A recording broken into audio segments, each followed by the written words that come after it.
there is a feeling most people know.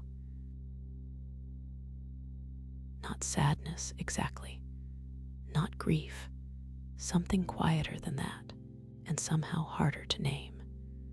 It can arrive in the middle of a conversation, surrounded by people who know your name.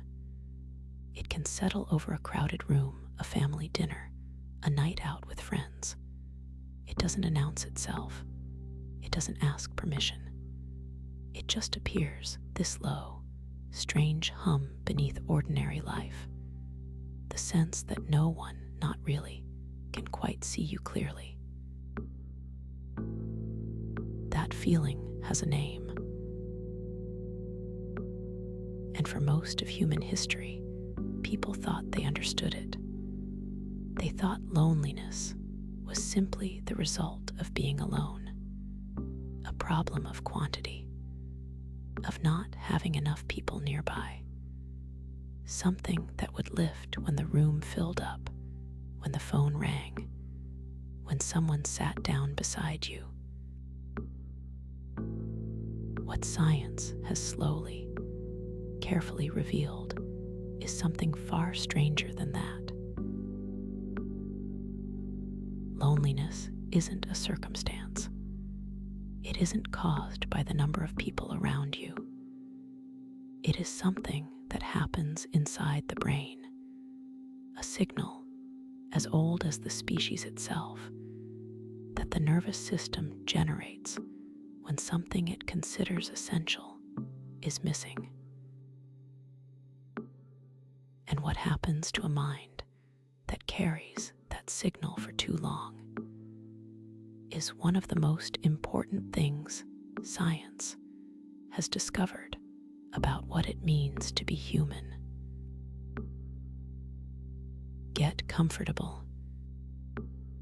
We're going to take this slow.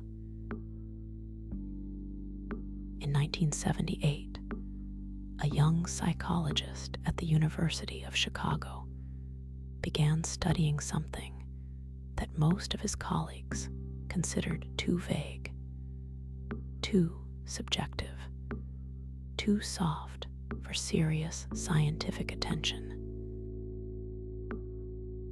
His name was John Cacioppo, and what he wanted to understand was loneliness. Not the circumstance of being alone. That had been studied in various ways for years. What Cacioppo was interested in was something subtler and more fundamental.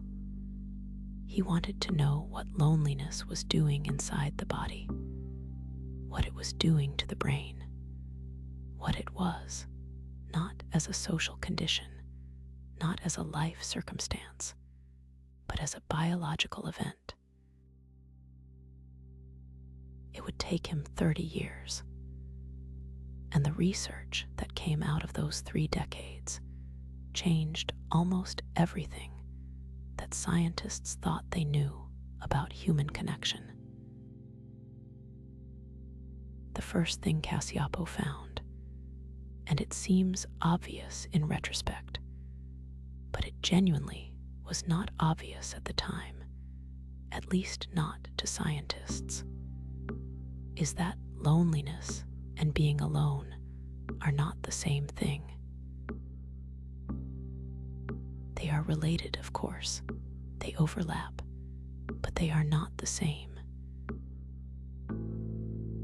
A person can be entirely alone, living by themselves, working from home, going days, without a significant social interaction, and feel completely fine, peaceful, even quietly content in their own company. They are alone in the most literal sense of the word, and they are not lonely. And a person can be surrounded by people at every hour of every day, living with family, working in a busy office, never spending an evening without others present, and feel a loneliness so deep and so persistent that it colors everything. The room is full. The calendar is packed, and the ache is constant. So it isn't about proximity. It isn't about bodies in a room or names saved in a phone. Something else is going on. What loneliness actually is, Cacioppo concluded after decades of careful, painstaking measurement, is a perceived gap. The gap between the social connection a person has and the social connection they need. Between the sense of being genuinely known and the sense of being somehow invisible. Between the reality of the relationships around them and what those relationships actually offer when the person is honest with themselves about it. That word, perceived, matters more than it might initially seem. Loneliness is not a measurement of an external reality. It is a measurement of an internal one. Two people in identical social circumstances can have entirely different experiences of loneliness. This is why one person can live alone for years and feel deeply embedded in the world, while another person in a full house, surrounded by people who are technically present, can feel completely alone. The external circumstances don't determine the experience. Something happening inside does. And here is where Cacioppo's research took a turn that surprised almost everyone, including Cacioppo himself. He began measuring what loneliness was doing to the body, not to mood, not to self-reported happiness, but to the actual physical machinery of the people experiencing it. He looked at stress hormones, at immune function, at cardiovascular health, at sleep architecture, measured in sleep labs, where he could see exactly what the brain was doing at every stage of the night. What he found was that loneliness was not a passive emotional state. It was an active biological event, one with measurable, consistent, reproducible effects on the physical body. Lonely people had elevated cortisol, the stress hormone, not just during stressful moments, but across the day as a kind of background elevation that their baseline resting state never fully escaped from. Their immune systems were operating differently from those of non-lonely people, producing more inflammatory proteins, showing less efficient response to infection. Their cardiovascular systems showed signs of chronic low-grade stress, even at rest. Their sleep was different. When monitored in a lab, lonely people spent more time in lighter stages of sleep and less time in the deep, restorative stages where the body does its most important repair work. They woke feeling unrefreshed, not because they hadn't slept long enough, but because the quality of the sleep they got was consistently compromised. And their brains were different. Not structurally, at least not in ways visible to the early scanning technology, but functionally.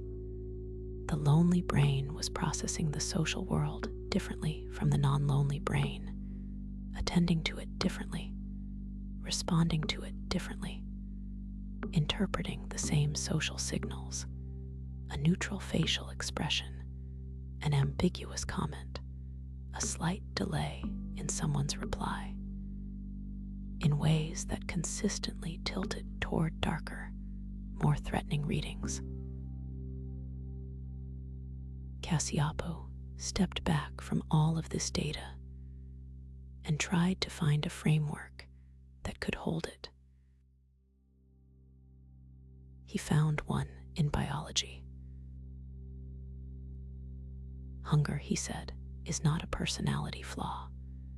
When you are hungry, there's nothing wrong with you as a person. You are not deficient, not broken, not in need of fixing. You are experiencing a signal that the body generates reliably, involuntarily, universally, to communicate that something you need is missing. The signal is uncomfortable by design. That discomfort is supposed to motivate behavior. It says, find food. And usually, the person finds food, and the signal stops. Loneliness, Cacioppo proposed, works the same way.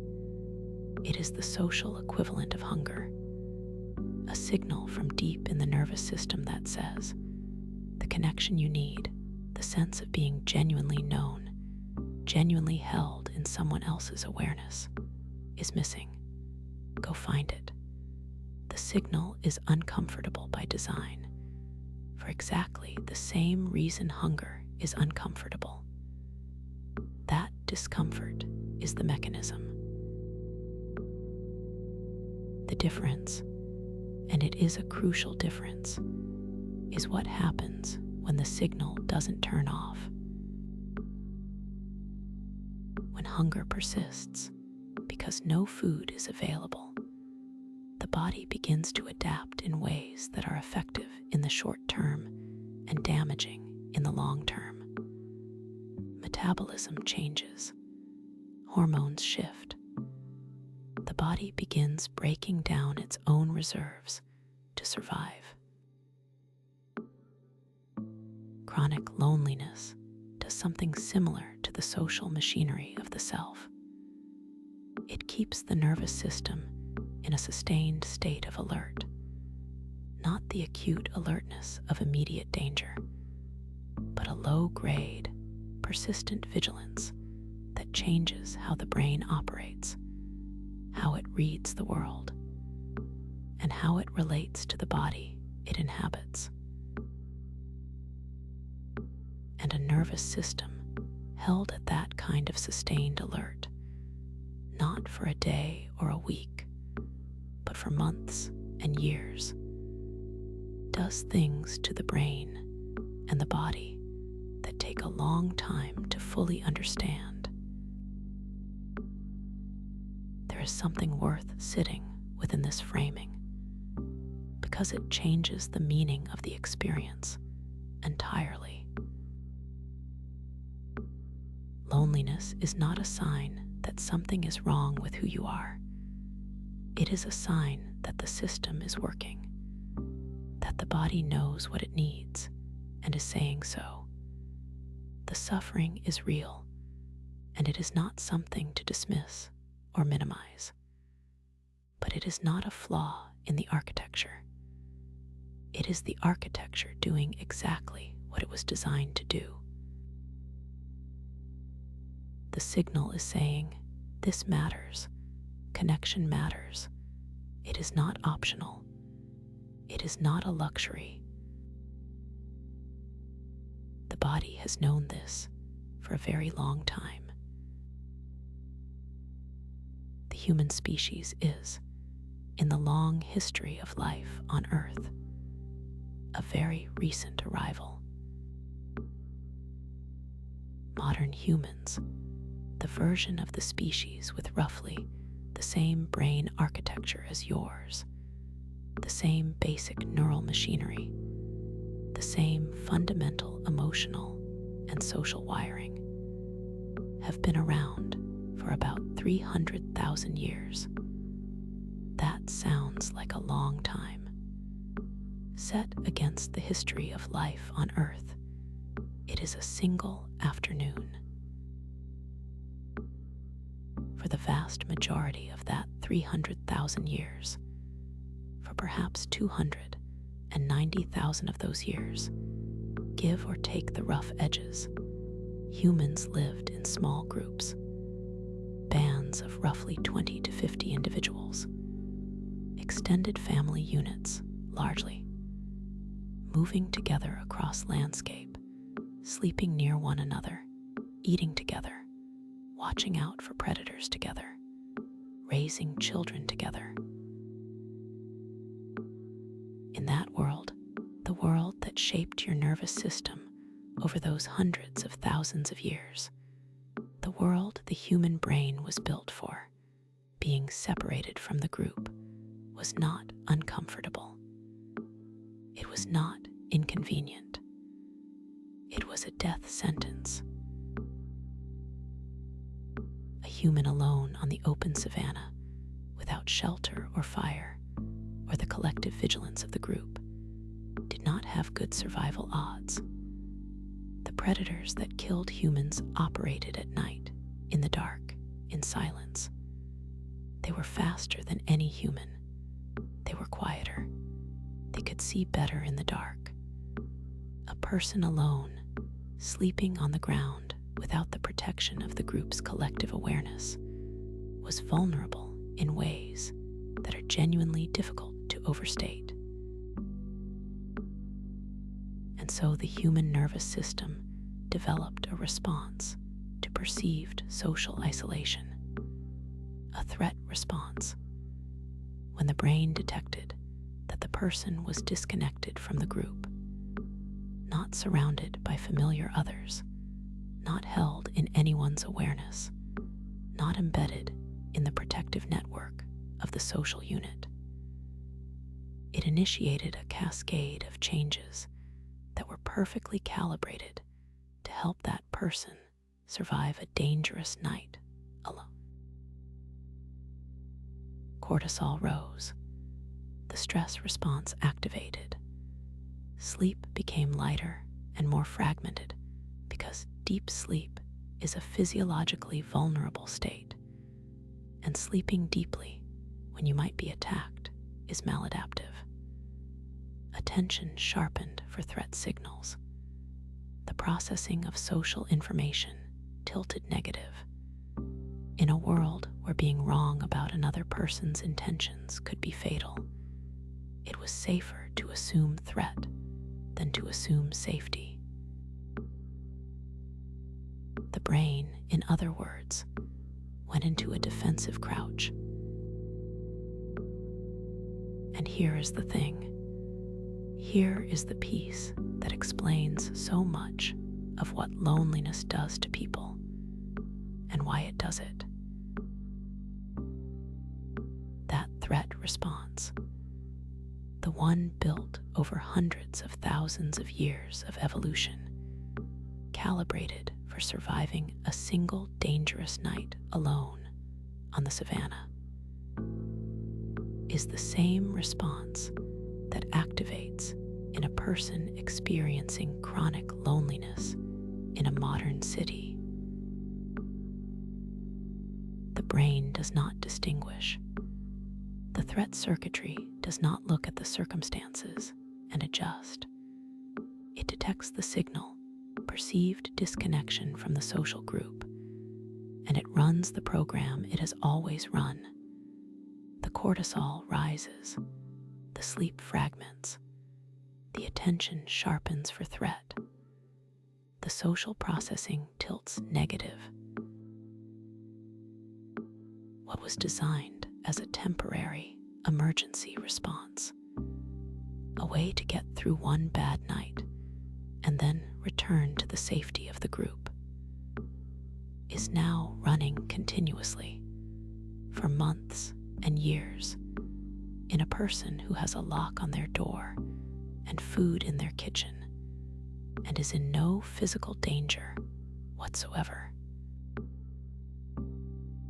The nervous system is solving a problem that doesn't exist the way it thinks it does.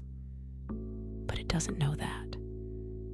It knows only what it was built to know. A study conducted at UCLA in the early 2000s by a researcher named Naomi Eisenberger made this concrete in a way that that has since become one of the most cited findings in the field. Eisenberger brought people into an fMRI scanner, the kind of brain imaging machine that tracks blood flow in real time, showing which regions of the brain are active at any moment. She had them play a simple computer game, a virtual game of catch with two other players, who the participant was told were real people also in the study. What the participant didn't know was that after a few friendly exchanges, the other two players would stop throwing the ball to them. They would simply throw it back and forth between themselves, completely, and without explanation, excluding the person in the scanner. Everything about this was trivial. The participant was alone in a tube. The other players were, in fact, a computer program. They had met them moments before and would never encounter them again. The exclusion was from a meaningless game that had no stakes, no consequences, no real significance of any kind. And yet, the area of the brain that activated when the participant was excluded, when they sat there watching the ball go back and forth between two players who had stopped including them, was the dorsal anterior cingulate cortex, a region that is involved in the emotional experience of physical pain. The same region that activates when someone is burned or cut or struck. The brain processes social pain and physical pain in overlapping regions. They are not different in kind. They are different in source. This is why loneliness has that particular quality. The quality that makes it hard to describe and harder still to have dismissed. It isn't sad the way hearing difficult news is sad. It doesn't sit in the chest the way grief does. It has a quality of ache, of something closer to physical discomfort that doesn't quite fit the category people try to put it in. Because it isn't purely emotional. At a neural level, it involves the machinery of pain. When someone says that rejection hurts, that exclusion is painful, that being unseen is an ache they carry, they are not using metaphor. They are being, at a biological level, accurate. And the brain's response to pain, as to physical pain, is to try to stop it, to find the source and move away from it. In the case of social pain, that means moving toward connection, finding the group, being seen. That's the signal working as it was designed to work. The difficulty comes when the signal cannot find what it is looking for, when the pain continues and the relief doesn't arrive, when the brain is locked in the threat state, scanning, vigilant, reading the world through the lens of potential danger, without any resolution in sight. That state, held long enough, begins to change things. One of the most consistent findings in decades of loneliness research is something that, at first glance, seems almost impossibly cruel in its irony. Loneliness makes it harder to form the connections that would relieve it. because lonely people don't want connection. They want it with an intensity that is often the most prominent feature of their experience, not because they lack social capability in any fundamental way. When tested in neutral conditions, with no social stakes involved, lonely and non-lonely people perform comparably on measures of social intelligence, emotional recognition, ability to read others. But in real social situations, something happens that changes the equation. The threat response that loneliness activates does not only affect stress hormones and sleep quality, it affects perception. Specifically and consistently, it affects how the brain reads other people. A brain running the threat detection program, which is what the lonely brain is doing much of the time, tends to read ambiguous social signals in the most threatening way available to it. This is not a choice. It is not a habit that could simply be replaced with a better one through an act of will. It is the output of a system that has been calibrated by the signal it's receiving to look for danger. A colleague who seems distracted becomes someone who is probably avoiding the interaction. A friend who cancels plans becomes evidence that the friendship is thinner than previously believed. A new person at a party who is slightly slow to warm up is read as indifferent or dismissive rather than shy or preoccupied. None of these interpretations are necessarily wrong. Ambiguous social signals are ambiguous precisely because they could mean more than one thing.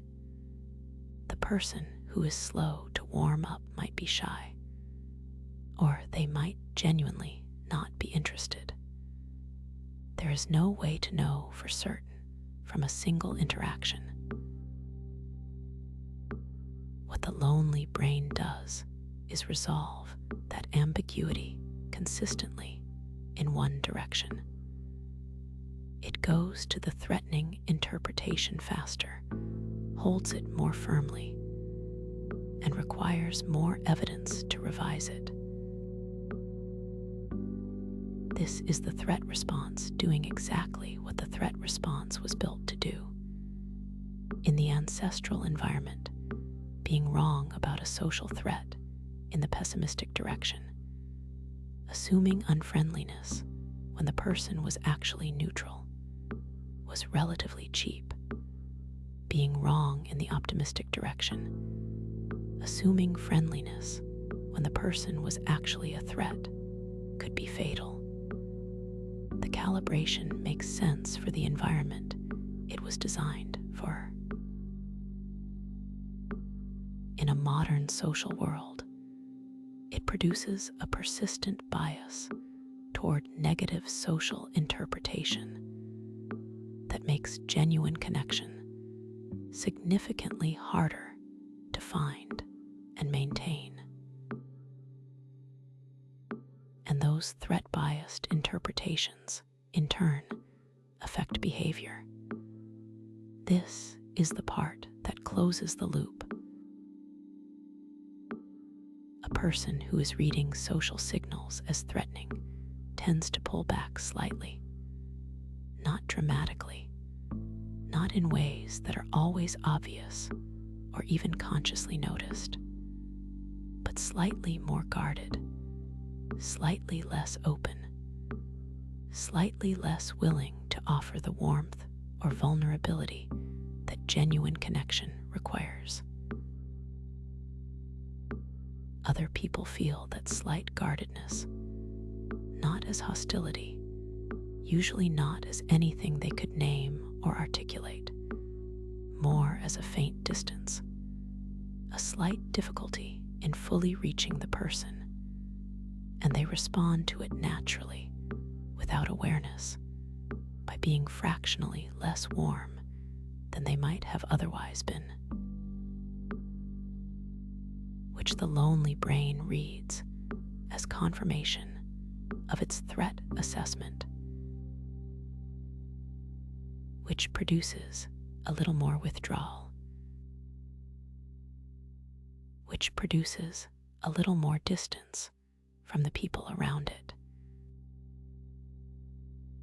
which extends the loneliness, which keeps the threat response running. Cacioppo spent years mapping this loop, what he called the loneliness spiral, and what made his findings so important and so quietly heartbreaking was the demonstration that the loop was not a moral failure. It was not evidence of something deficient in the person experiencing it. It was evidence of a nervous system doing the best it could with the information it was receiving, producing results that were systematically counterproductive in a world it was not built for. He also found something else that received considerable attention when it was published. Using data from a large longitudinal study that tracked thousands of people over time, Cacioppo and his colleague Nicholas Christakis showed that loneliness spread through social networks, not like a belief or a behavior, not because people were talking about it or imitating it. It spread in a pattern that looked, when mapped, like the way a disease spreads through a population.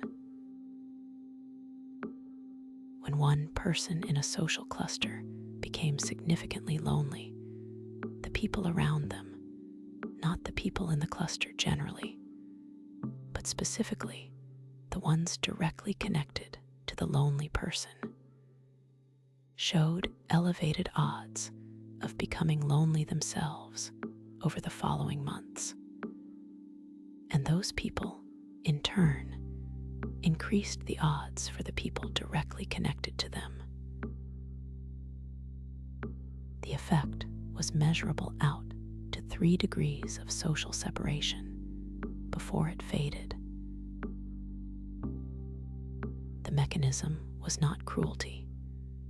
The people connected to the lonely person were not avoiding them, not treating them badly. The mechanism was the subtle shift in the quality of interaction that the threat response produces. The lonely person, slightly more guarded, slightly harder to fully reach, was providing a fractionally different quality of social contact to everyone in their network. And that fractional difference, not big enough to name, not big enough for anyone to consciously notice, was nonetheless enough to shift the inner experience of the people receiving it. Loneliness, in this framing, is not just a personal experience. It is a social phenomenon. It moves through communities. It touches people who don't know they are being touched.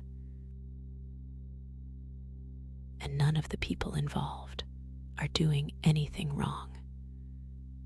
They are all just nervous systems responding to signals, running ancient programs in a world that looks nothing like the world those programs were written for. There is a particular cruelty in this that is worth naming directly. The person experiencing loneliness is not suffering because of a failing. They are suffering because a very old, very accurate biological signal is running in a context that has changed too fast for the signal to adapt to. The signal was built for a world where social isolation meant mortal danger. It It has not yet learned that a person can be safe, physically safe, objectively secure, and still disconnected in the way that matters. And because the signal is so old and so fundamental and operates so far below the level of conscious deliberation, it cannot simply be reasoned with. A person cannot think their way out of the loneliness loop any more than they can think their way out of hunger. The signal does not operate at the level of thought. It operates at the level of the nervous system, of cortisol and inflammatory proteins and sleep architecture, and the moment-to-moment calibration of threat detection circuitry. This is important because so much of the cultural conversation around loneliness is framed in terms that implicitly require the person to think their way through it, to adopt a more positive attitude, to try harder to reach out, to stop reading into things, to be more confident in social situations. Some of this advice is not wrong, exactly. Social behavior can be shaped by deliberate effort, and small shifts in behavior can produce real changes in outcome. But framing loneliness primarily as a problem of attitude or effort misses what the research makes clear. This is a nervous system in a particular state, responding to what it perceives as a particular environment. Changing the experience requires changing what the nervous system believes about the environment, and that is slower work and more fundamental work than attitude adjustment. The researchers who have had the most success in interventions for chronic loneliness have generally worked at the level of cognitive reappraisal, helping people recognize when their threat detection system is producing threat-biased interpretations of neutral or ambiguous social signals, and slowly, carefully building the capacity to sit with the ambiguity rather than resolving it automatically in the most threatening direction. This is not the same as telling people to think more positively. It is more like teaching the nervous system, very slowly, that it can afford to wait before deciding that the ambiguous signal is a threat, that the unknown does not automatically mean the dangerous, that people can be uncertain or distracted or slow to warm up without that meaning what the lonely brain tends to assume it means. That learning is real. It takes time. It does not erase the sensitivity that loneliness builds into the threat detection system. People who have experienced significant loneliness often retain a heightened social awareness that stays with them in some form. But it can change how that sensitivity is used. It can shift it from something that keeps people at a distance to something that becomes, with care, a form of social attunement.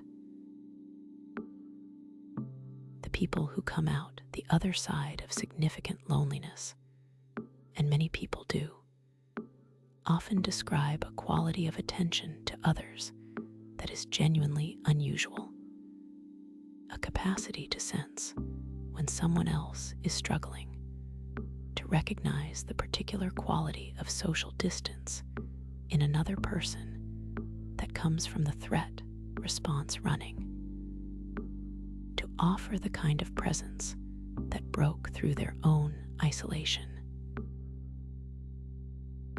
The wound, in other words, can become a kind of knowledge. In 2015, a researcher at Brigham Young University named Julian Holt Lunstead published a meta-analysis, a study of studies that aggregated data from 70 separate research projects covering more than 3 million people across multiple countries and decades of follow-up. She was looking at one question: does loneliness kill? The finding made the front pages of newspapers on several continents. And then, in the way that findings do when they are genuinely uncomfortable, it slowly faded back into the scientific literature, cited but rarely held, because it is the kind of finding that is difficult to sit with. Loneliness and social isolation, Holt Lunstead found, increase the risk of early death by approximately 26%. The effect size was comparable to smoking 15 cigarettes a day. It was larger than the effect of obesity. It was larger than the effect of physical inactivity. The loneliest people, measured not by circumstance, but by their subjective experience of connection, how seen and known they felt, were dying earlier, not from any single identifiable cause, not primarily from depression or from health-damaging behaviors or from any factor that could be easily isolated and addressed, but from a cumulative, systemic, whole-body effect of sustained social isolation on the biological machinery that keeps people alive. The mechanisms, as Cacioppo and others have documented, are multiple and reinforcing. The immune system of a chronically lonely person operates in a distinctive pattern. It produces elevated levels of inflammatory proteins, molecules that are part of the body's response to threat and injury. Inflammation is essential in the short term. When the body is injured or infected, inflammation is a key part of how it responds, clears the damage, and heals. But inflammation that is sustained not because there is an injury, but because the nervous system is running a continuous threat response, is a different matter. Chronic low-grade inflammation is associated, across decades of research, with a wide range of serious health consequences: cardiovascular disease, disruptions in metabolic function, accelerated cellular aging, increased risk of a range of conditions that emerge slowly over years in ways that are often attributed to other causes. The cellular aging component is measurable in a specific structure. At the end of each chromosome is a protective cap called a telomere. Every time a cell divides, the telomere shortens slightly. The length of a person's telomeres is one measure of their biological age. How old their cells are, which doesn't always match how many years they have lived. In people experiencing chronic loneliness, telomeres are shorter than in socially connected people of the same chronological age.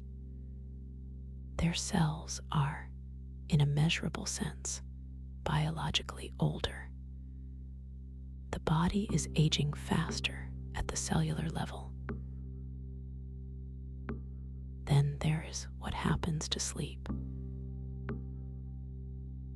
The specific way loneliness disrupts sleep is worth understanding in detail, because because it is such a precise and illuminating illustration of the ancient threat response at work.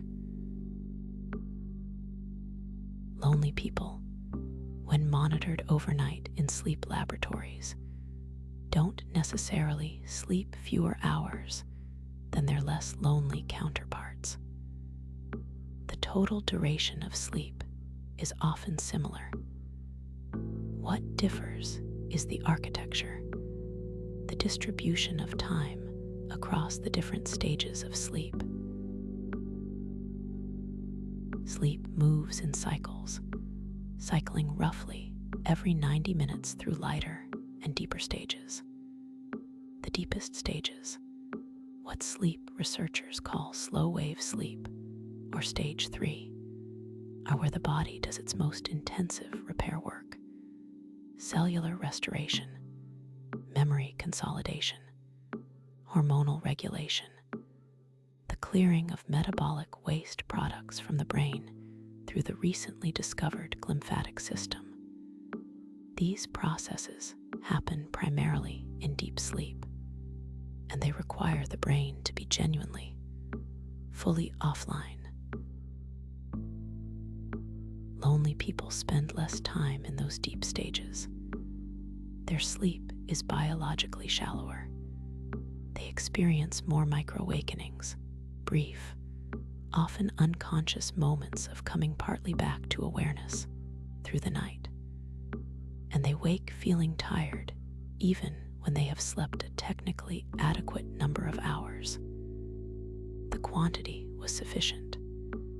The quality was not. The reason is the threat response, doing exactly what it was designed to do.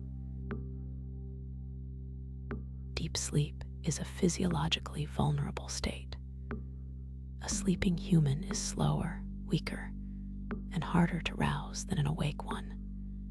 In the ancestral environment, sleeping deeply while isolated from the group's protection was genuinely dangerous. And so the threat response that loneliness activates does not fully release during sleep. The nervous system stays partly alert, partly on watch, keeping one ear, so to speak, open for the threats it has been trained to anticipate. This creates a particularly relentless cycle. Poor sleep increases irritability. It reduces the capacity for emotional regulation, the ability to stay steady when things are hard, to respond thoughtfully rather than react impulsively. It makes social interactions more draining and less satisfying, which makes connection harder to maintain, which extends the loneliness, which keeps the threat response running, which keeps the sleep fragmented, which keeps the body running on insufficient restoration. Round and round it goes, each element feeding the others, with no obvious entry point from the outside. The cardiovascular effects compound this picture.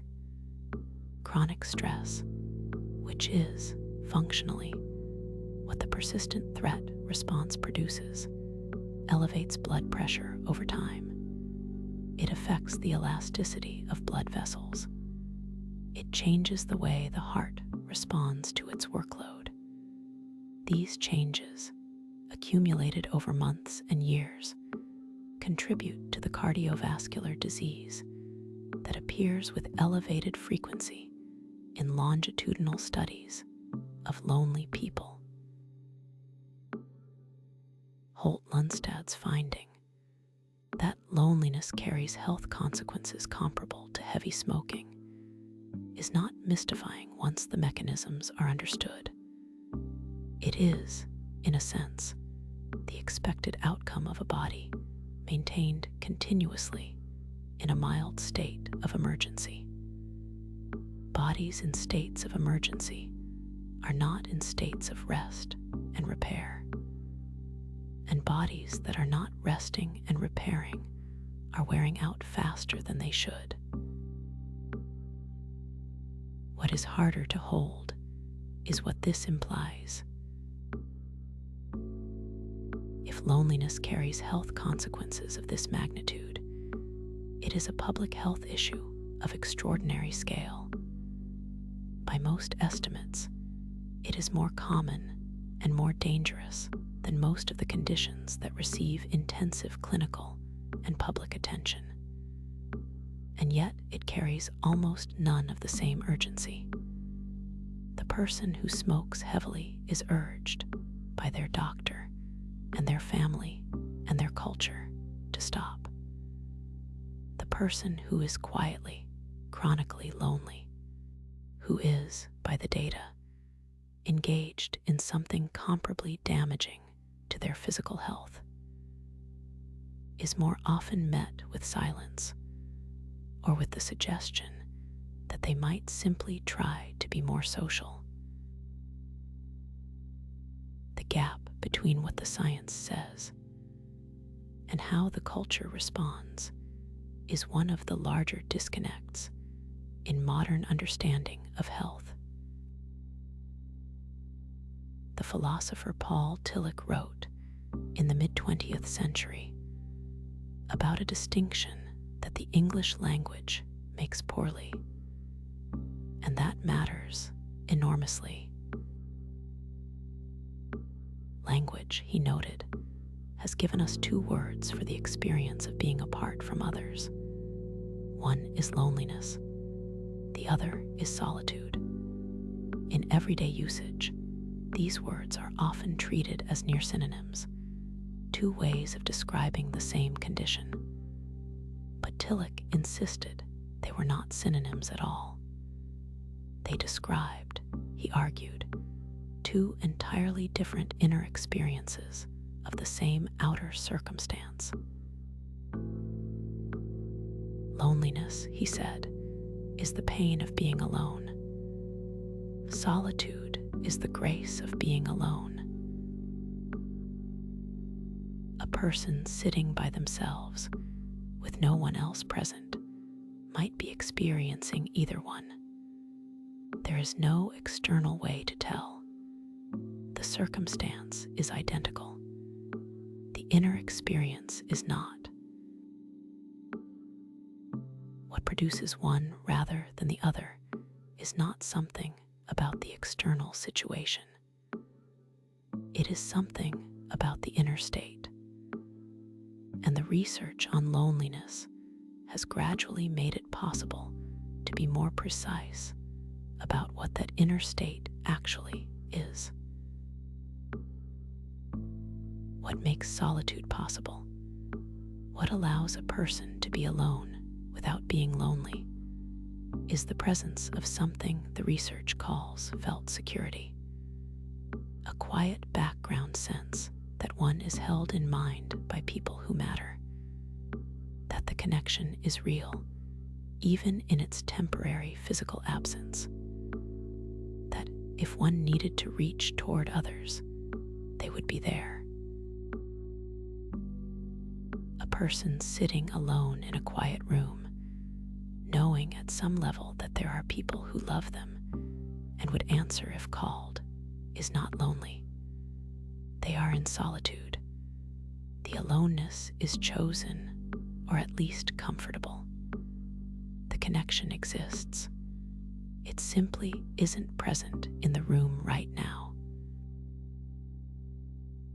A person in that same room, with no such sense, feeling unseen, unknown, unremembered, is lonely even if they are technically surrounded by a city of millions. The physical proximity of others provides no protection from the signal, because the signal isn't measuring physical proximity. It is measuring perceived connection. This distinction has significant implications that extend well beyond the question of whether someone is physically alone. It means that being surrounded by people is not a treatment for loneliness.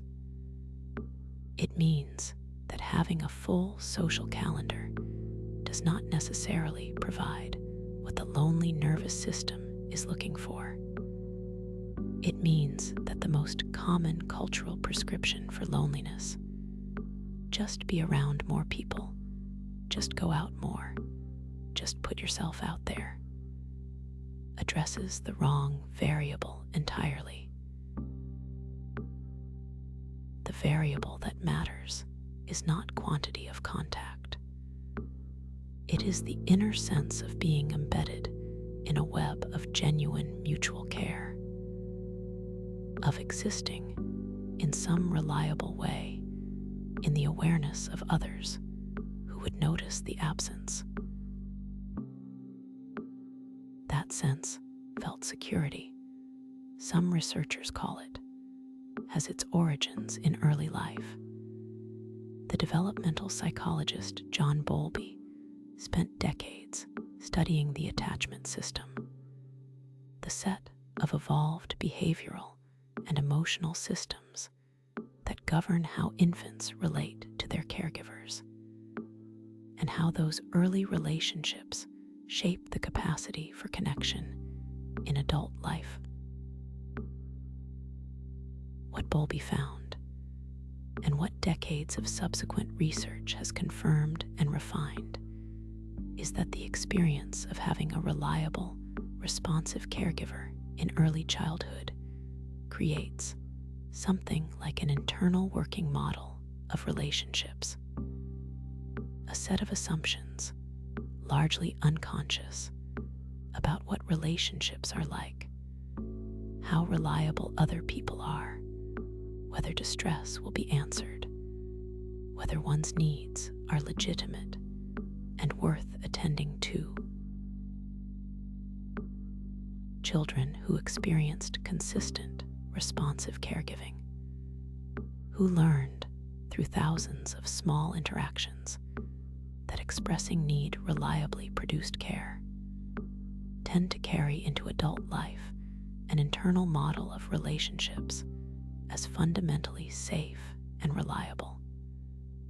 They enter social situations with a background assumption that connection is possible, that people can be trusted at least provisionally, that expressing genuine need is an acceptable and effective thing to do.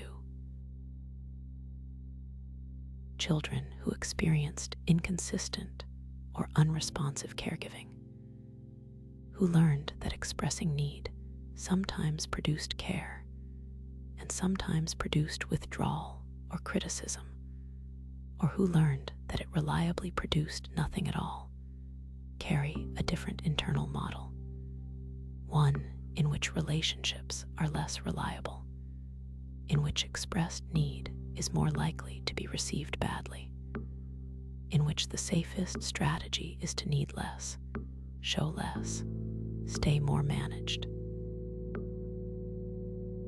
The connection to adult loneliness is not deterministic. It is not the case that a difficult early attachment history condemns a person to a lonely adult life, and it is not the case that a secure early attachment history protects a person from loneliness entirely. Life is more complicated than any such clean mapping. But the research does find that attachment style, the way a person has learned to relate to others based on early experience, is a meaningful predictor of adult loneliness, not because it is fixed and immutable, but because it shapes the inner assumptions that govern how people approach connection, whether it seems available, whether they feel worth it, how much risk they are willing to take in pursuit of it. And those assumptions, crucially, can change. Attachment style is not destiny. The internal working model of relationships is built through experience, and it can be rebuilt through experience. New relationships, relationships that are reliably present, that respond to genuine need, that hold the person in mind with consistency and care, can, over time, update the model, can teach the nervous system slowly that the earlier learning does not apply here.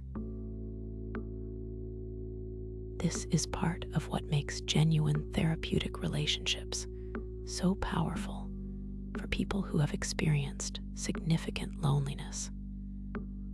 Not the techniques or the theoretical framework, but the consistent, reliable, genuine attention of another person who stays present even when things are hard.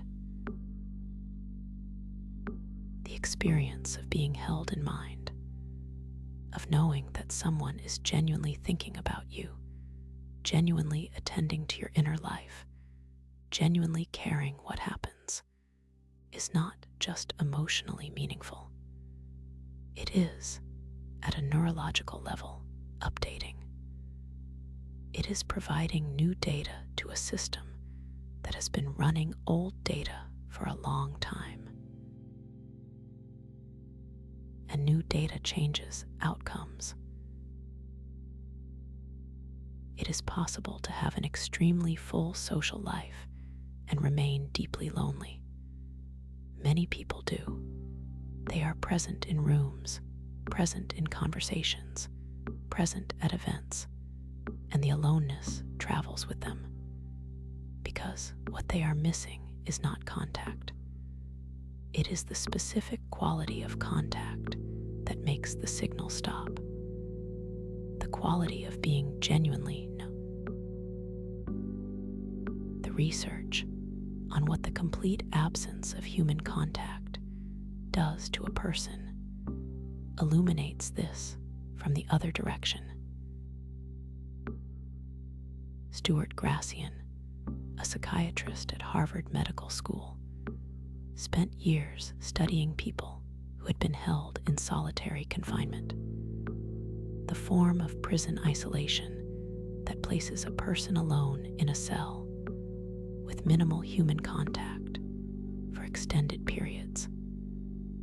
What he documented through extensive interviews with dozens of prisoners in various facilities has become one of the most important bodies of evidence in discussions of what human minds require. Without the input of other minds, without the continuous, low-level social calibration that comes from being seen and responded to by other people, the self begins to fragment. Prisoners in prolonged solitary confinement reported hallucinations, not unusual ones, not dramatic ones, often just voices, familiar voices, people talking in another room. The mind, cut off from the actual presence of others, began generating the experience of others, as if the nervous system would rather confabulate connection than accept its total absence. They reported difficulty thinking clearly.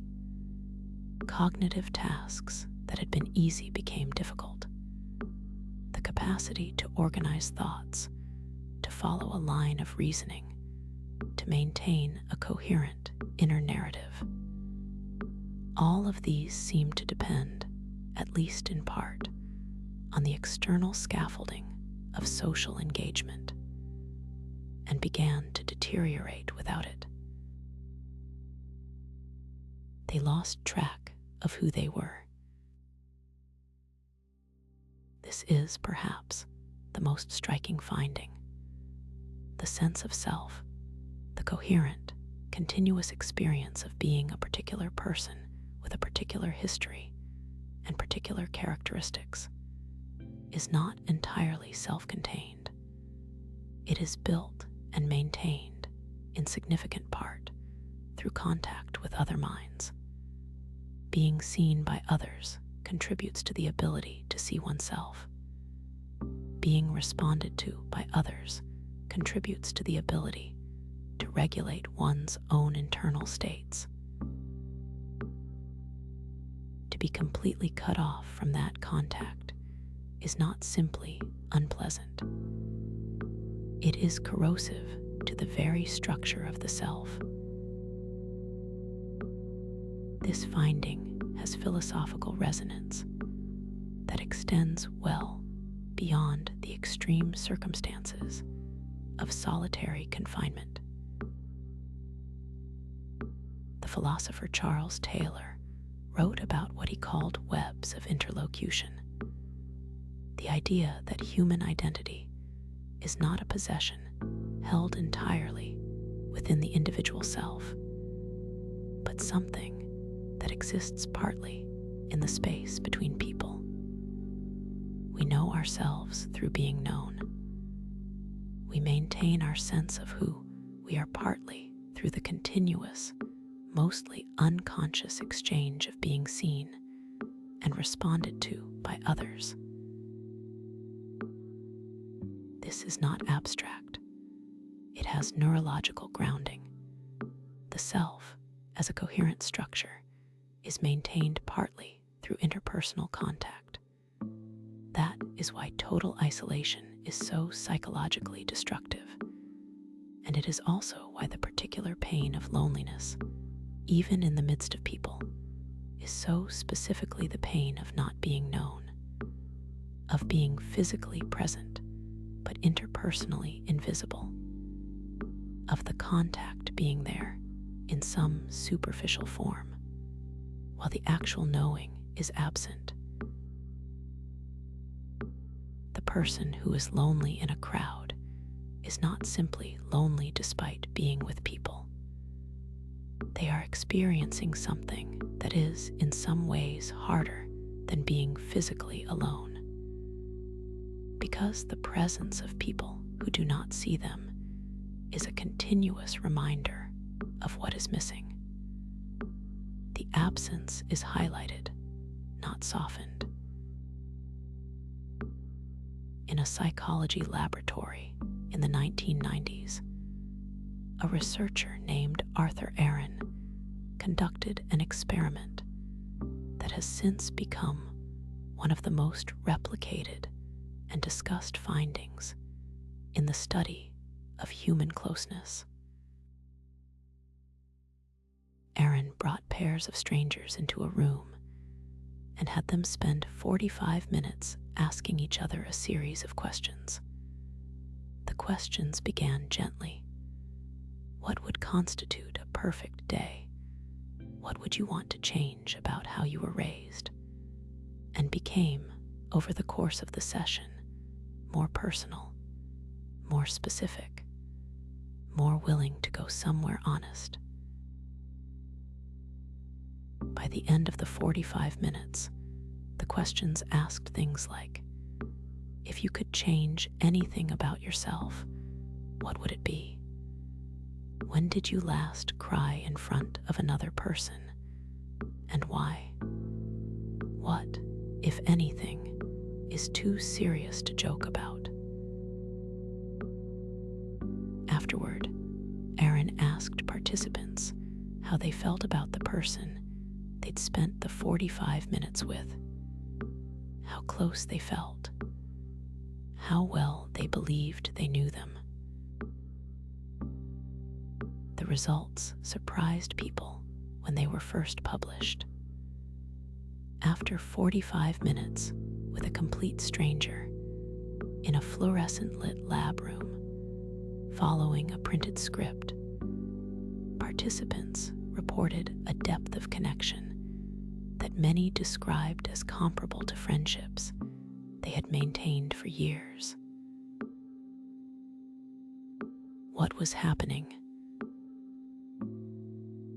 Not chemistry in the mysterious sense, not the rare alignment of compatible personalities. Something more mechanical than that, and more important. What was happening was mutual disclosure. One person offering something real about themselves, something that required a degree of honesty, of self-exposure, of willingness to be seen, and the other person receiving it without judgment and offering something equally real in return. Vulnerability being met with attention, and that attention being met with more vulnerability. Aaron's study demonstrated with unusual clarity that closeness, the specific quality of connection that loneliness is the absence of, is not primarily a function of time. It is a function of depth. Not how long two people have been in each other's presence, but whether, at some point in that presence, genuine seeing has occurred. This matters enormously for understanding the shape of loneliness in modern life. Because the modern world offers more contact than any humans in history have had access to, more ways of reaching other people, more platforms for interaction, more occasions for being in the same space as others. The quantity of social contact that is theoretically available to most people in developed societies is historically unprecedented. And yet loneliness, by every measure available, has increased rather than decreased over the same period in which that contact has multiplied. The reason the research points to is that contact and connection are not the same thing. Contact is easy. Connection requires something contact does not require. It requires vulnerability, the willingness to be genuinely seen, not the curated version, not the presentation designed for social acceptability, but the actual person with their actual uncertainties and struggles and imperfections.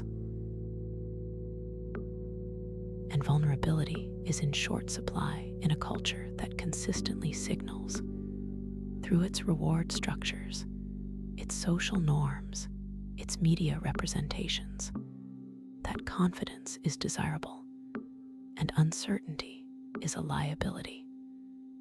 That strength is worth showing and weakness should be hidden.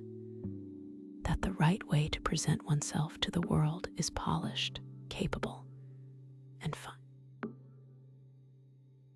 People are performing fineness at each other, and no one is being seen. A researcher named Brené Brown spent years conducting interview-based research on shame, vulnerability, and the experience of genuine connection. She spoke with thousands of people about what connection felt like to them, what got in the way of it, and what made it possible.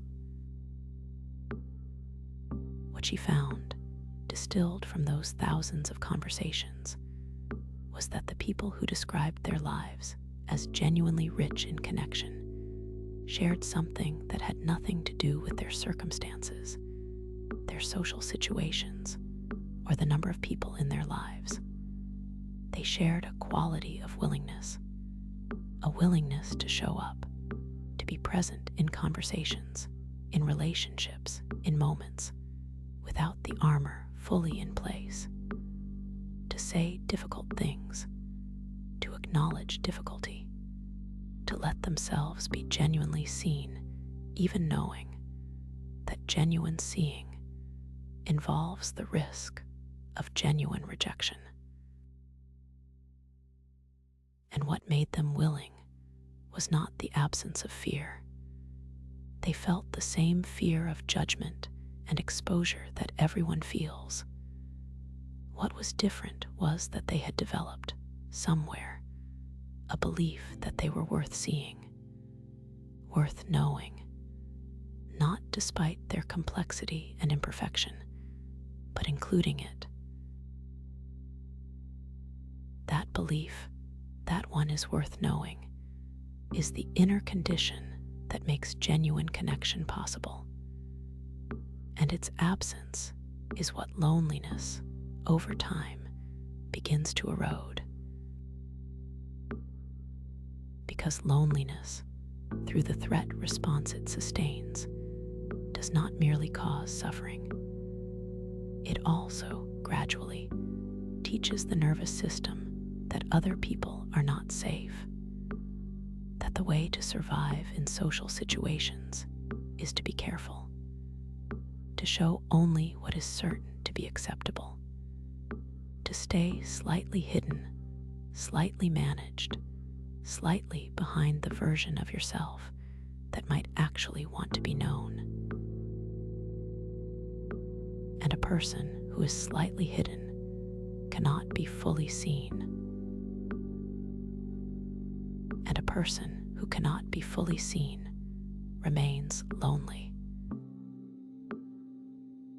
The loop closes and tightens and becomes harder to open from the inside with each passing month. There is nothing wrong with a person in that loop. It is the nervous system's best available strategy given the signals it is receiving. But it is a strategy that was designed for a very different threat than the one it is trying to address. What breaks the loop, when it breaks, is almost never a single dramatic event. It is rarely a moment of resolution or revelation. It is more often a small thing, a conversation that went somewhere unexpectedly real, a moment where someone offered something genuine and the guard dropped just slightly, for just long enough to let it in. Those moments are available more often than the lonely nervous system believes. That is part of what the threat response does. It filters the evidence selectively, attending to the signals that confirm its threat assessment and giving less weight to the signals that contradict it. So the moments of genuine warmth that happen, and they do happen, even in the social lives of profoundly lonely people, tend not to register with the same force as the moments of distance or disconnection. Cacioppo used to describe this as the asymmetry of evidence. The lonely brain is not processing all social information equally. It is processing it through a filter that has been calibrated by the signal it's running. The threatening interpretation is easier to find and harder to revise. The safe interpretation is harder to find and easier to dismiss. This asymmetry is not permanent. It is a feature of a system in a particular state, not a feature of the system itself. The capacity for genuine connection, the actual ability to know and be known, to offer something real and receive something real in return, is not destroyed by loneliness. It is suppressed, hidden behind the guardedness, waiting for conditions in which it can safely emerge. And those conditions, when they arrive, tend to require exactly what Aaron's study demonstrated. Not time, not the gradual accumulation of casual contact, but a moment of genuine disclosure, of one person choosing, despite the fear, to say something true, and the other person receiving it with care.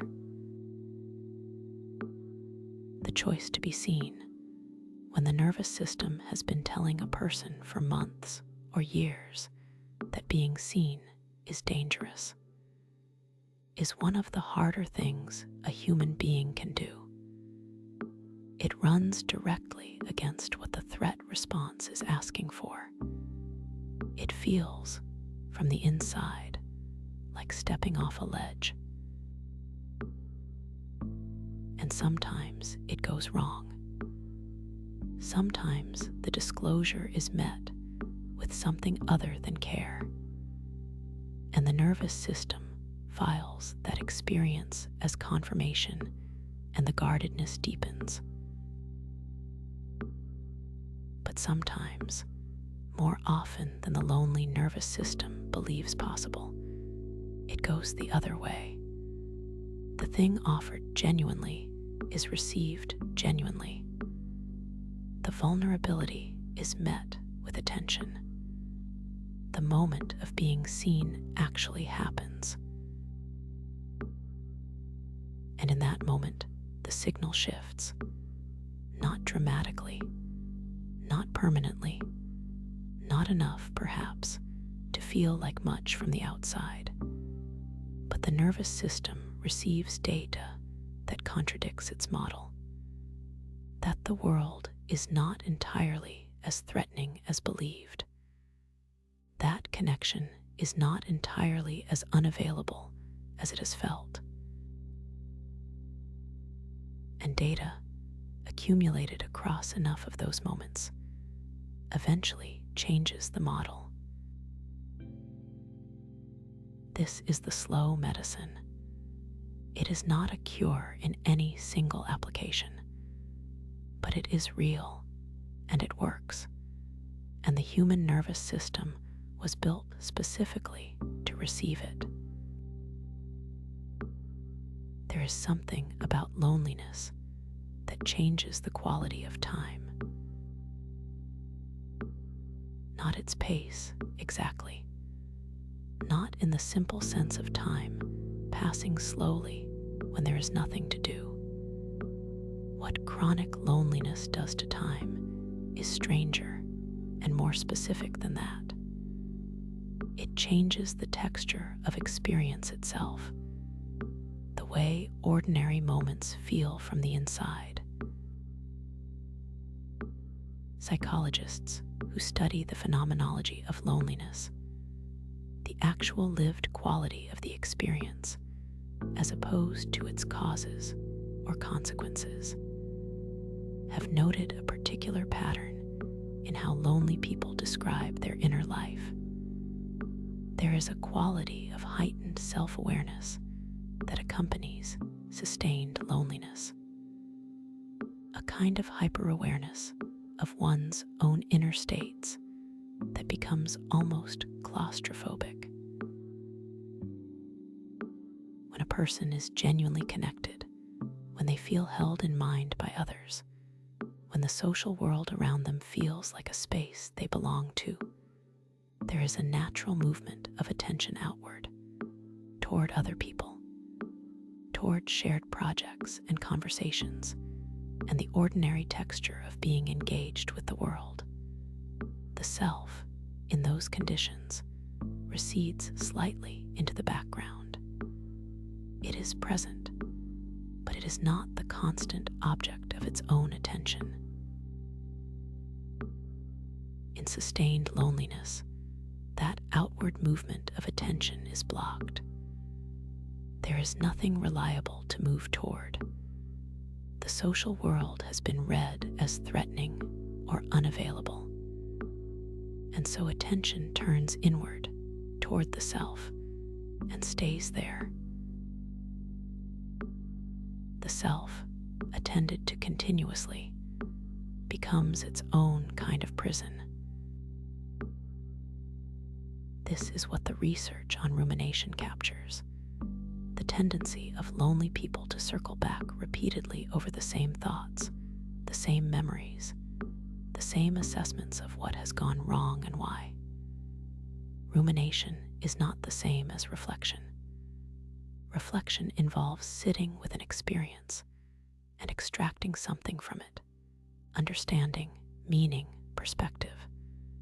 Rumination is more like a loop. The same material revisited again and again without resolution. Lonely people are more prone to rumination. And rumination, the research consistently finds, makes everything worse. It increases emotional distress.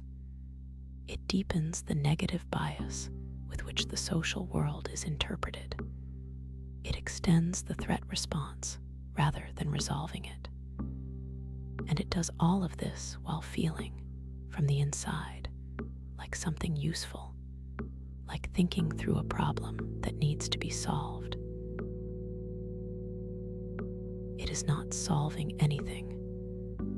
It is just the mind, cut off from the calibrating input of genuine social engagement, turning on itself. There is also what loneliness does to the sense of meaning.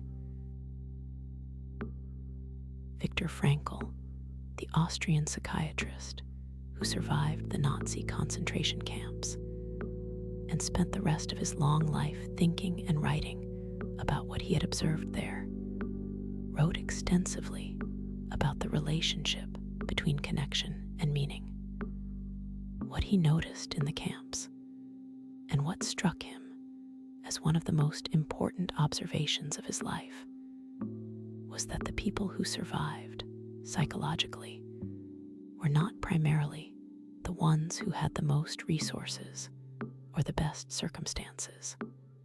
They were, more often, the ones who had a sense of something to live for, a person waiting for them, a work they felt was unfinished, a future that held something they were needed for.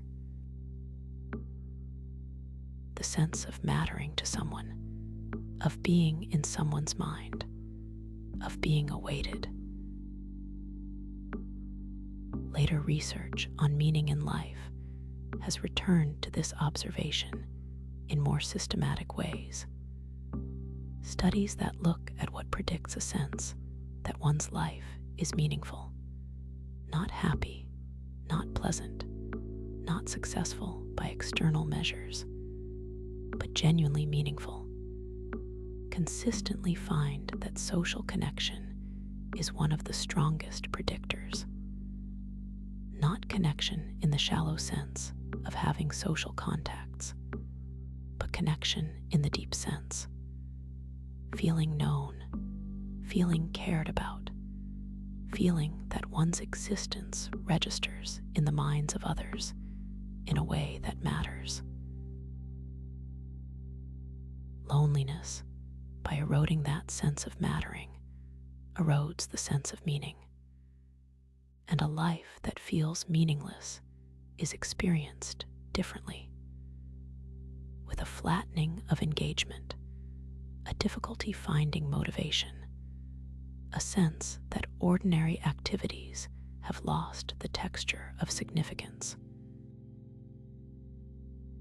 This is not depression necessarily, though loneliness and depression share terrain and often co-occur. It is more specifically the experience of a social animal that has lost its sense of place in a social world, of a creature that evolved to matter to others, finding itself in a situation where that mattering is unclear. The evolutionary lens is again useful here. Humans did not only need to survive physically, they needed to survive socially, to maintain their standing in the group, to be useful, to be valued, to be embedded in the network of obligation and care that characterizes functional social units. The sense that one matters, that one's presence is noticed and valued and would be missed, is not a luxury the evolved nervous system treats as optional.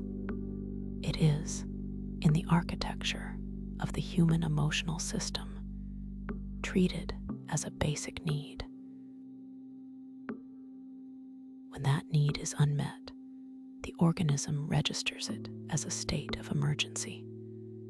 Not loudly most of the time, not dramatically, but persistently in a background register that colors everything in the way that a mild, persistent fever colors everything. Subtly, diffusely, in a way that makes everything slightly harder and slightly less pleasurable than it would otherwise be. The anthropologist Robin Dunbar, who has spent much of his career studying the evolution of human social behavior, has written about what he calls the social brain hypothesis. The idea, supported by comparative data across primate species, is that the extraordinary size of the human neocortex, the most recently evolved part of the brain, the part most associated with what we think of as higher cognitive functions, evolved primarily to handle social complexity, managing relationships, tracking who knows what and who owes what to whom, keeping the social map updated, understanding what other people are thinking and feeling and likely to do. These are the demands that Dunbar argues drove the expansion of the human brain. We became intelligent in the particular way humans are intelligent, largely in service of being social. The implication is significant. The cognitive capacities that make humans uniquely capable, the ability to plan, to imagine, to reason abstractly, to hold complex models of the world, evolved in the service of social life. They are instruments of social navigation that have been pressed into other services, which means that the social world is not a context in which intelligence is applied. It is the original domain for which intelligence was built. And loneliness, the state of being disconnected from that domain, is not just painful in the way any unfulfilled need is painful.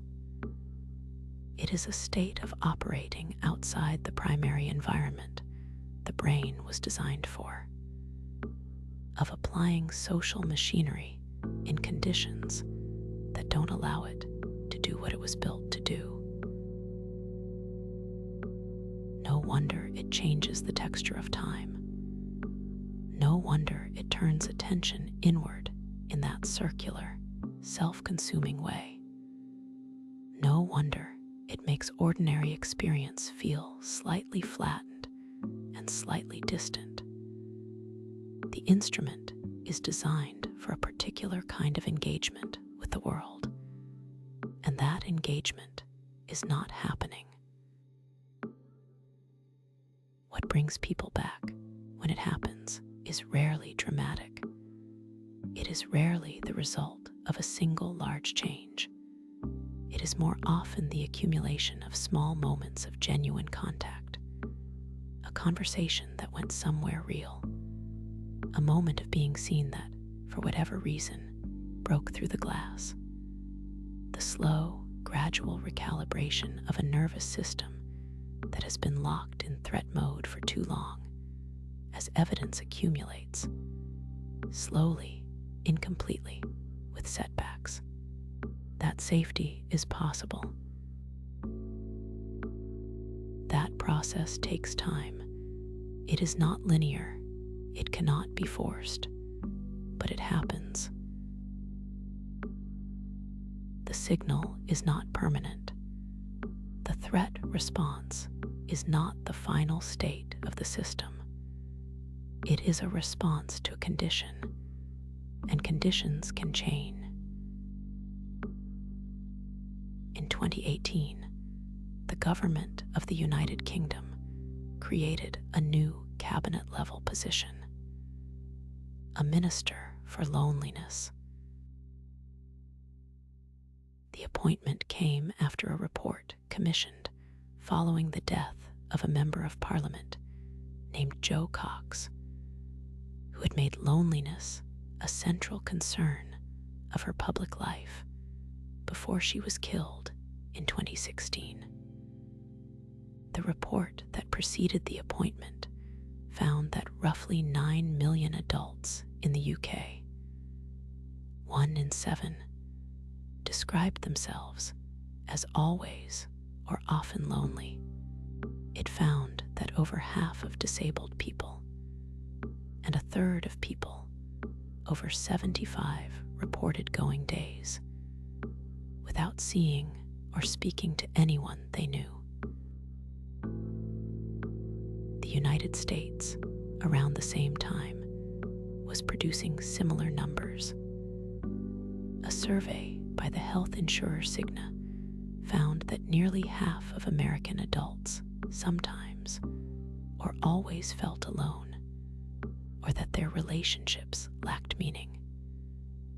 Nearly half said they sometimes or always felt as though no one really knew them well. These figures, large as they are, almost certainly undercount the real scale of the experience. Loneliness carries substantial stigma in most cultures, the sense that it is a personal failure, a sign of something deficient in the person who feels it. Admitting to it, even to a researcher conducting an anonymous survey, requires a kind of honesty about one's inner life that many people find genuinely difficult. What has changed?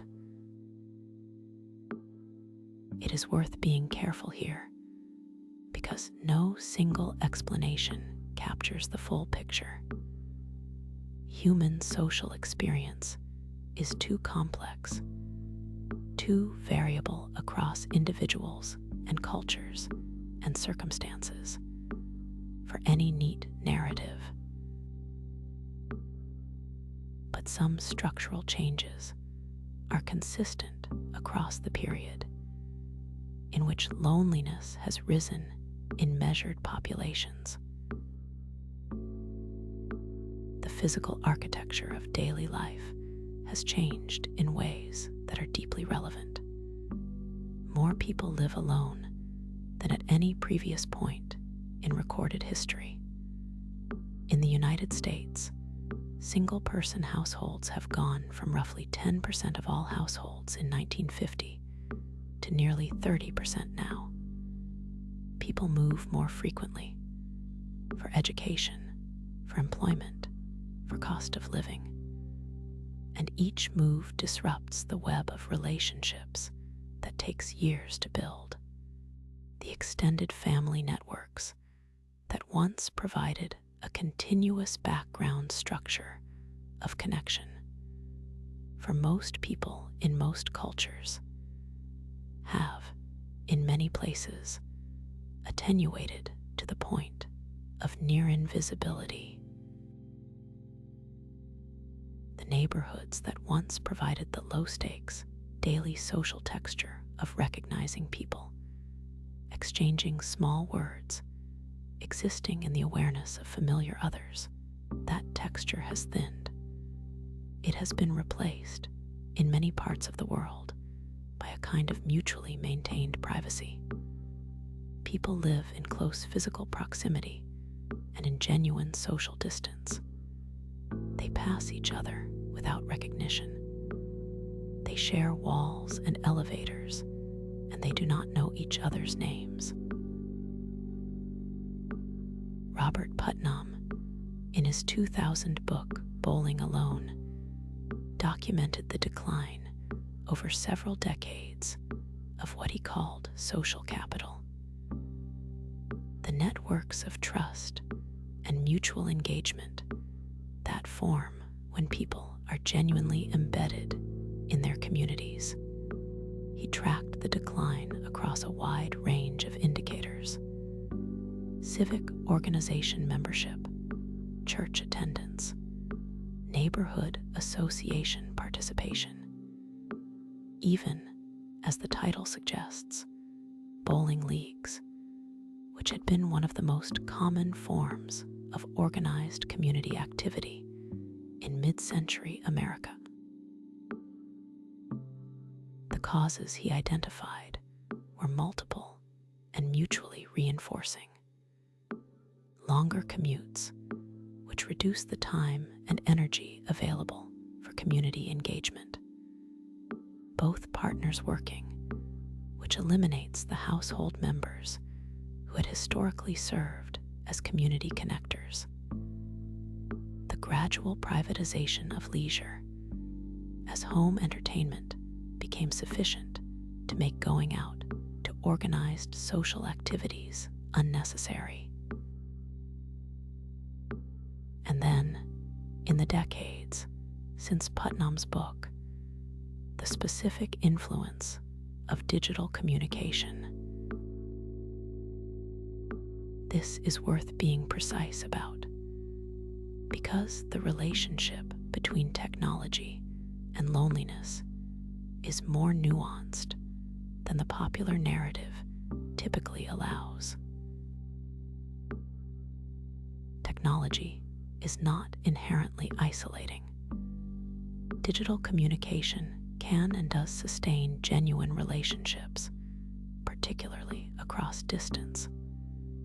The person who moves away from the city where they built their closest friendships, and who maintains those friendships through regular video calls and text exchanges, is using technology in service of real connection. The tool is working. What the research suggests, more specifically, is that digital platforms are very good at providing the appearance of social activity while being less reliable at providing the depth of contact that actually relieves loneliness. They are efficient at contact. They are less efficient at the specific quality of contact, the mutual disclosure, the genuine attention, the willingness to be seen. That shifts the inner experience. There is also something structural about many platforms that works against the conditions connection requires. The attention economy, the specific economic model underlying most dominant digital platforms, is optimized for engagement, for the kind of content that produces reactions, that keeps people scrolling, that generates the behavioral data that makes advertising valuable. The content that performs best in this system tends to be content that is confident, declarative, emotionally provocative, polished. A platform whose incentive structure rewards the most confident, most appealing, most reactive version of oneself is a platform that quietly trains its users to perform rather than to disclose, to present rather than to share, to show the version of themselves that will be liked rather than the version that might be known. That training, accumulated across thousands of interactions over years, shapes how people show up, not just on the platform, but increasingly in the rest of their social life. This is not a conspiracy. It is not anyone's intention. It is the emergent result of systems optimized for one thing producing, as a side effect, something quite different.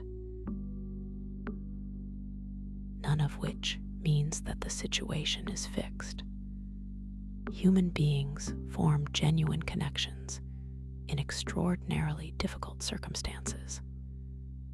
Research on connection among people in nursing homes, among immigrants in unfamiliar cities, among people who have experienced significant loss and isolation, finds again and again that genuine closeness is possible wherever genuine attention exists.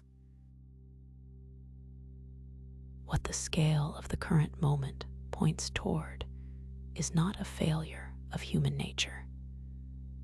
It is a mismatch between the conditions that human connection requires and the conditions that modern life, as currently structured, tends to provide.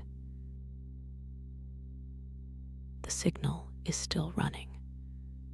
The need is still there. The body knows what it is asking for, even when the mind has learned to stop listening to it. Even when the culture has learned to treat the asking as embarrassing. The need does not go away because it is inconvenient. It does not diminish because it goes unanswered.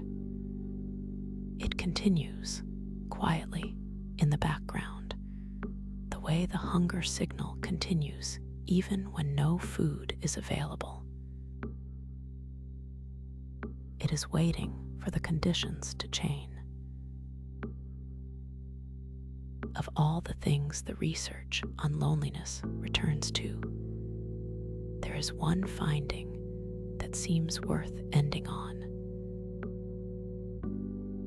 Of all the interventions that have been studied, social programs, psychotherapy, community initiatives, digital tools, pharmacological approaches, the ones that produce the most lasting change do not work primarily by adding contact to a person's life.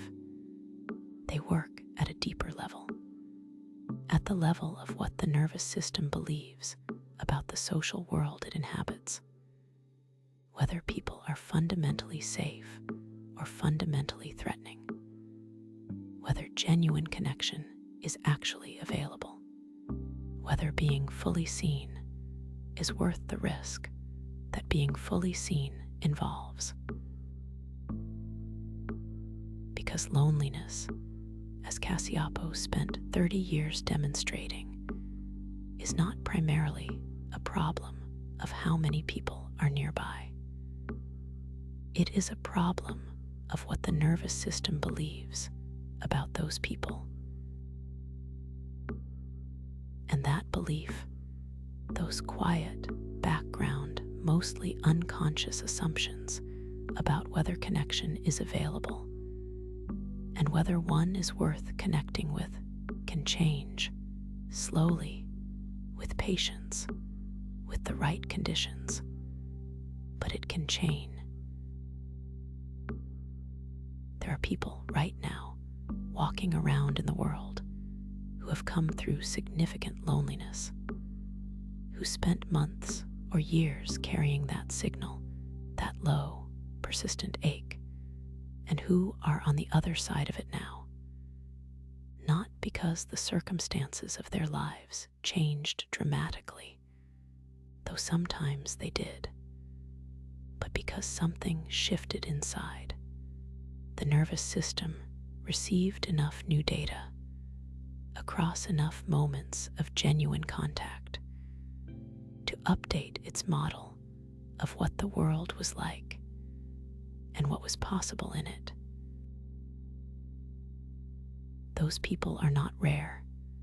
They are numerous, and they tend to share something, a quality of attention to others that is hard to manufacture, a capacity to sense when someone else is behind that glass, not fully present, slightly hidden, watching from a little distance, because they know exactly what it feels like, because they lived there.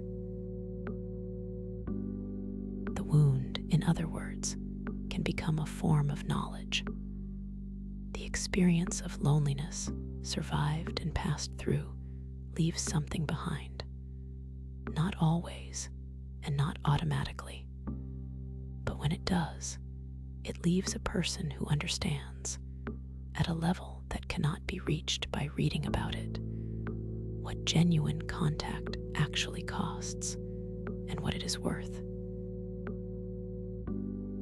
Which means that the thing the biology of loneliness ultimately points toward is not a program or a platform or a policy. It is something older and quieter than any of those.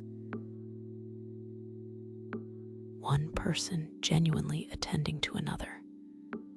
One mind holding another mind in its awareness, with care and patience, and without judgment. Being seen, seeing back. The oldest thing the species knows how to do. Your nervous system was built for this. It has been asking for it in its quiet and persistent way for as long as it has been running. Whatever it has gone without for however long, that is not a reflection of who you are. That is just what the signal sounds like when it hasn't been answered in a while. Let the thoughts go quiet now. Let the weight of it all settle without needing to be figured out tonight. You are here. That is real. The rest can wait. You are known, at least a little right now. And that is enough. Sleep